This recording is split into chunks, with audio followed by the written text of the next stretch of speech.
আলাইকুম, কেমন আছেন সবাই? আশা করছি আল্লাহর অশেষ রহমতে সবাই ভালো আছেন। আলহামদুলিল্লাহ, আমরাও ভালো আছি। হোম লাইফ সাদিয়া চ্যানেলে আপনাদের সবাইকে স্বাগতম। আমি সাদিয়া ব্রাহ্মণবাড়িয়া থেকে বলছি। এখন বেলকনিতে এসেছি গাছে পানি দেওয়ার জন্য। তো দেখছি যে গাছে অনেকগুলো ফুল ফুটেছিল, সেগুলো শুকিয়ে গিয়েছে। তো ওগুলো পরিষ্কার করে দিচ্ছি। মাশাআল্লাহ, এই যে আমার ড্রাগন গাছটা কত বড় হয়েছে। তো এখন সব কিছু সেরেই রান্নাঘরে আসলাম, আর সকালের খাওয়া দাওয়ার পরে যে প্লেটগুলো ছিল সেগুলো ধুয়ে নিয়েছি। তো এখন ধুয়ে পরিষ্কার করে নিয়েছি। তো এখন যার যার জায়গায় রেখে আজকাল রান্নাঘরের জানালা খুলে কোনো কাজ করা যায় না। রান্নার কাজটা বিশেষ করে কেমন যেন ঠান্ডা একটা বাতাস আসে, যার চুলার তাপটা পুরো শরীরে এসে লাগে। সেজন্য ম্যাক্সিমাম টাইম জানালা বন্ধ করে তারপরে কাজ করতে হয়। তো শুধু রান্নার কাজ করার সময় আমি জানালাটা একটু বন্ধ করে দিই, আবার রান্না শেষে জানালাটা খুলে দিই যাতে গ্যাসটা বাইরে বেরিয়ে যায়। তো এখন আমি প্লেটগুলো সাজিয়ে রাখছি। আমি সাধারণত রেগুলার ব্যবহার করি মেলামাইনের প্লেট, তারপরে স্টিলের গ্লাস, এইগুলাই ব্যবহার করে থাকি। কারণ আমার ছোটো ছোটো বাচ্চা, তো দেখা যাচ্ছে সিরামিকের জিনিসগুলো আসলে শখ করেই কেনা হয়। তো শখের জিনিস ভেঙে যাবে এটা ঠিক আছে, পরে আবার কেনা যাবে, কিন্তু বাচ্চাদের যদি কোনো কারণে কোনো সমস্যা হয়ে যায় তো এটা আমি কী বলে বুঝ দেব। তো সেজন্য এগুলো ব্যবহার করি না। দেখা যাচ্ছে শখটাকে পাশে রেখে আগে বাচ্চাদের সেফটিটাকে বেশি প্রাধান্য দিয়েছি। তো কাজ করতে করতে ক্ষুধা লেগেছিল, তো নারকেলের নাড়ু বানিয়েছিলাম, তো ওটা খেয়ে নিয়েছি। খাওয়া দাওয়ার পরে বাচ্চাদেরও দিয়েছি, তো ওরা খেয়ে নিয়েছে। আর এখন রান্না করতে এসেছি। বড় মাছ দিয়ে বেগুন দিয়ে ঝোল তরকারি রান্না করব। তো এখন মাছগুলোকে ভেজে নিচ্ছি। আমি আগেও বলেছি যে 1-2 দিন হয়ে গেলে আমরা সেই মাছটাকে ভেজে তারপর রান্না করি, আর যেটা টাটকা থাকে সেই মাছটাই শুধুমাত্র কষিয়ে রান্না করি।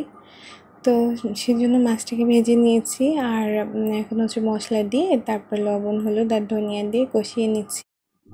এখানে আমি বাটা মশলার জন্য পেঁয়াজ, কাঁচামরিচ আর রসুন নিয়েছি। তো এগুলো সব শিলপাটায় বেটে নিয়েছিলাম, সাথে জিরাটাও দিয়ে বেটে নিয়েছি। আর এখন শুকনো মশলাগুলো দিয়ে দিয়েছি। তো মশলাটা ভালো করে কষানো হয়ে গেলে আলু দিয়েছি। আর আমি বেগুনের এসে 1-2টা আলু দিয়েছি। আলুগুলো টুকরো টুকরো করেই কেটে নিয়েছিলাম, আর আলুটা দিয়ে কষাতে দিয়ে পানি দিয়ে দিয়েছি। ফুটে ওঠা পর্যন্ত অপেক্ষা করব। আর এই সাইডে আমি বেগুনগুলোকে কেটে পানিতে ভিজিয়ে রেখেছিলাম। তো বেগুন পানিতে ভিজিয়ে রাখলে হয় কি, বেগুনের ভিতরে যে একটা কালো কালো কষ টাইপের থাকে ওটা বেরিয়ে যায়। সেজন্য বেগুনটা আর কি রান্নার আগে ভিজিয়ে রাখলে ভালো হয়। তো এখন পানি, ঝোলের পানিটা যখন উতলে গিয়েছে তখন আমি এর ভিতরে বেগুনগুলো দিয়ে দিয়েছি। আর কিছু সময় পরে এখন ঢাকনা আরও তুলে দেখছি যে কী অবস্থা। তো আমার বেগুনগুলো সিদ্ধ হয়ে প্রায় গলে গলে গিয়েছে। তো এখন আমি মাছগুলো দিয়ে দিচ্ছি। মাছগুলো দিয়ে কিছু সময় আর কি জাল করে নিচ্ছি।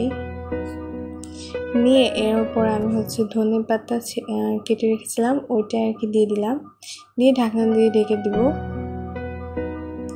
আর এখন তুলে নিচ্ছি। এখন এত সুন্দর একটা ঘ্রাণ বেরিয়েছে, তো কি বলবো রান্নার সময়।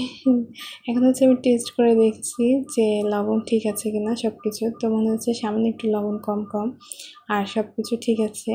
তো এই জন্য একটু লবণ দিয়ে দিয়েছি। আর এই তোমার রান্না কিন্তু শেষ। তো এখন নামিয়ে নিব। তো এই যে নামিয়ে নিয়েছি, টেবিলটাকেও ক্লিন করে নিয়েছি।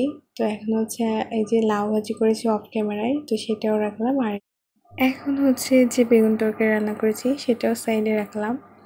আর এরপরে এখন আমি ওই যে শুকনো খোলায় জিরা ভেজে তারপর গুঁড়া করে রেখেছিলাম, তো ওই গুঁড়াটাই আর কি দিব। আর ঝোল তরকারিতে এটা দিলে আমার কাছে স্পেশালি খুবই ভালো লাগে, আর আমার হাজবেন্ডও খুব পছন্দ করে। তো সেজন্য ও বলে যে এই টাইপের ঝোল তরকারি হলে সে এটার ঘ্রাণ নাকি তার অর্ধেক খাবার ত্রুটি চলে আসে। তো এই তো রান্না শেষ। তো এখন টেবিলটার পরে সব কিছু এনে রাখছি। তো ওরও আসার সময় হয়ে গিয়েছে। তো আজকে আমি খুবই ব্যস্ত ছিলাম বাচ্চাদের নিয়ে, সব কাজ আসলে করে পারিনি সকাল থেকে। তো একটু একটু করে করছি। তো আজকে ভিডিওটা এই পর্যন্ত। তো আর বেশি ভিডিও করিনি। তো এখানেই বিদায় নিয়ে নিচ্ছি। সবাই ভালো থাকবেন, সুস্থ থাকবেন। আল্লাহ হাফেজ, আসসালামু আলাইকুম।